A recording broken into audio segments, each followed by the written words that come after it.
அனைவருக்கும் எனது பணிவான வணக்கங்களையும் மனமார்ந்த வாழ்த்துக்களையும் தெரிவித்துக் கொண்டு இன்றைய தினம் நிகழும் மங்களகரமான குரோதி வருடம் வைகாசி மாதம் 18ஆம் நாள் வெள்ளிக்கிழமை.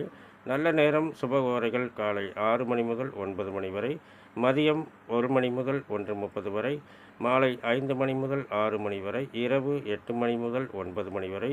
சூலம் மேற்கு, பரிகாரம் வெள்ளம். திதி இன்று காலை 9:40 வரை, அஷ்டமி பின்பு நவமி. நட்சத்திரம் இன்று காலை 6:15 வரை, சதயம் பின்பு பூரட்டாதி. இன்றைய ராகு காலம் காலை 10:30 முதல் 12 மணி வரை, குளிகை நேரம் காலை 7:30 முதல் 9 மணி வரை, யமகண்ட நேரம் பிற்பகல் 1:30 முதல் 3 மணி வரை.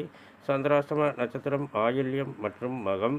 இன்றைய கிரக நிலைகள்: மேசத்தில் செவ்வாய், ரிஷபத்தில் குரு, சூரியன், சுக்கிரன், புதன், கன்னியில் கேது, கும்பத்தில் சனி, சந்திரன், மீனத்தில் ராகு. நன்றி, வணக்கம், வாழ்த்து.